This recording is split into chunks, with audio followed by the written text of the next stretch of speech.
gouvernance globale des migrations. Alors tout d'abord, les migrations en Méditerranée, on parle beaucoup de la Turquie aussi, et plus de 50 millions de migrants légaux, plus environ 11 000 qui partaient, avaient beaucoup de difficultés à sortir de chez eux, distingués, qui circulaient et qui voyageaient. Pour le reste, il y avait très peu de possibilités. Beaucoup de pays d'Amérique latine qui accueillaient avec des... On peut avoir un passeport, ce qui est tout à fait nouveau. Il ne faut pas oublier que... Sauf qu'il y a des visas, on va y revenir. Et en revanche, la difficulté d'entrée. Je voudrais également adresser une réussite et toutes les jeunes participants. Thèse de doctorat en sciences politiques. Elle a publié plus d'une vingtaine. Je travaille depuis très longtemps sur les migrations internationales et j'ai donc sorti cette année, en 2025, un atlas dans sa 7e édition sur les migrations. Donc j'ai encore les chiffres en tête. Donc ces chiffres, c'est 304 millions de migrants internationaux aujourd'hui selon l'ONU, donc le groupe UNDESA des Nations Unies, et sur ces 3,7% de la population mondiale. Donc ce n'est pas beaucoup finalement pour les 8 milliards d'habitants de la planète. Alors cette population de migration internationale, c'est-à-dire celle qui traverse les frontières, beaucoup moins, c'est le tiers de l'ensemble des mobilités internes qui sont autour de 850 millions à l'échelle mondiale. Donc il y a peu de migrants internationaux. Les plus pauvres ne migrent pas. Ça, c'est très très important parce que très souvent, ils n'ont pas les réseaux de connaissances, d'épargne qui leur permettent de construire un projet migratoire. Donc les déplacés environnementaux sont rarement des migrants internationaux et les plus pauvres du monde ne sont pas des migrants internationaux. Aujourd'hui, il y a un peu plus de migrants au sud du monde, de ce qu'on appelle sud-sud, que des migrations au nord du monde. Environ 150 millions de chaque côté, si j'ose dire, mais on a une très forte croissance des migrations du sud à cause des réfugiés dans le monde, dans des chiffres considérables comme les Afghans, les Syriens, les Vénézuéliens, les Soudanais, les Ukrainiens. Et donc on a eu beaucoup de migrations sud-sud dans des pays qui n'ont aucune politique migratoire. Les pays qui accueillent le plus, en dehors des États-Unis, qui ont dépassé les 50 millions de migrants, plus environ 11 millions de sans-papiers, l'Europe qui, avec la Russie et les pays voisins comme notamment la Biélorussie ou la Moldavie, comptabilise 94 millions de migrants internationaux, puisque les Nations Unies incluent la Russie jusqu'à l'Oural dans l'Europe. Et ensuite, on a comme troisième destination le Golfe, très important comme migration internationale pour beaucoup de pays du sud du monde. Et ensuite, on a d'autres régions. La Turquie est devenue aussi un grand pays d'accueil, puisqu'elle a accueilli près de 4 millions de réfugiés syriens, notamment après la crise de 2015. Et parmi les grandes diasporas, quasi-diasporas, comme les Turcs, on a aussi les Marocains, par exemple en Europe, qui sont autour de 4 millions, juste derrière les Turcs, répartis dans plusieurs pays européens et qui construisent entre eux des réseaux transnationaux, économiques et culturels.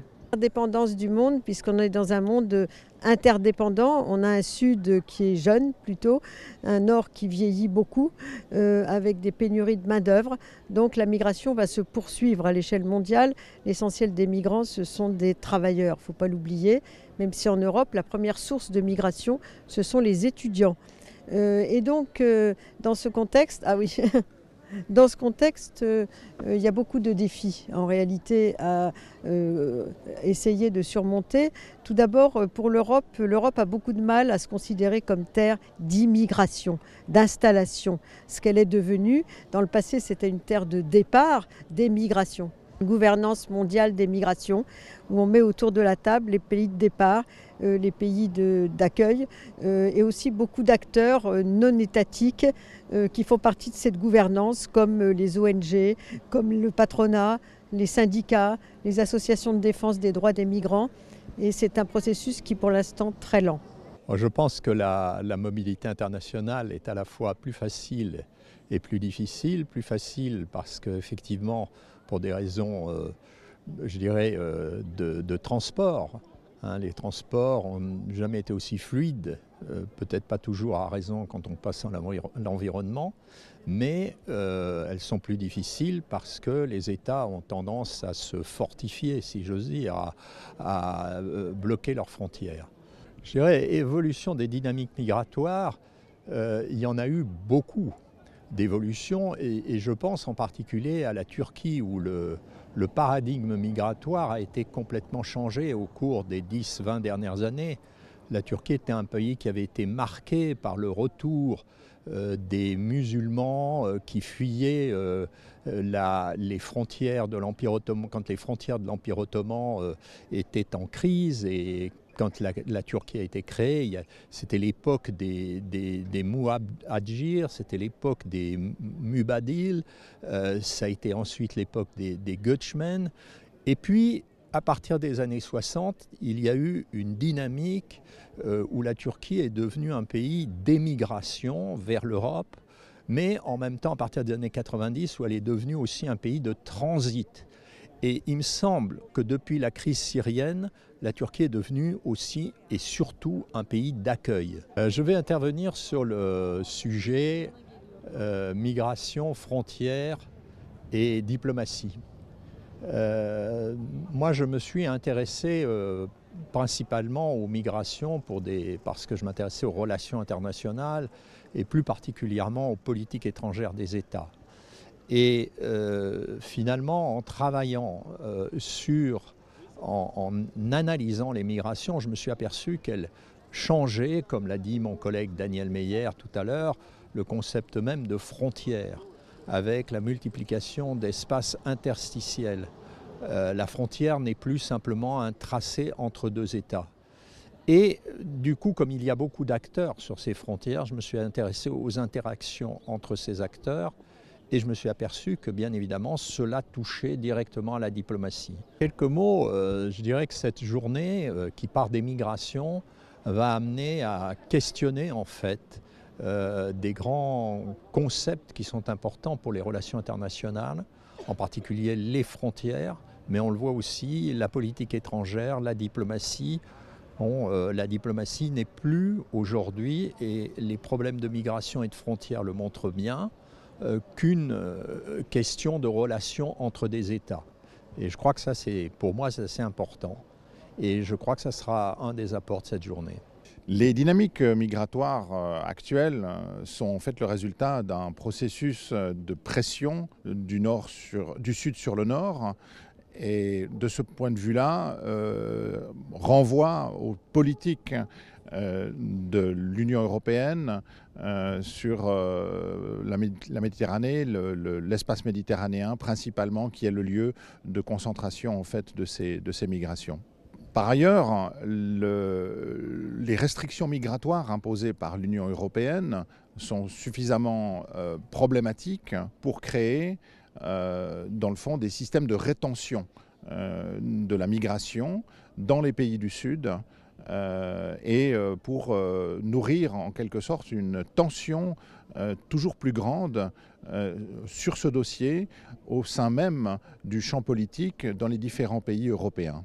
Les défis migratoires, en fait, sont aujourd'hui au cœur probablement de l'ensemble des questions des champs politiques en Europe, mais aussi dans les pays du Sud, puisque d'un côté, il s'agit évidemment de nourrir tout un argumentaire sur la fermeture des frontières. Et de l'autre côté, il s'agit précisément de capter un certain nombre de ressources financières du Nord pour retenir les migrants. Ma contribution aujourd'hui à ce colloque, elle est centrée précisément sur les espaces interstitiels, c'est-à-dire les zones grises de la migration.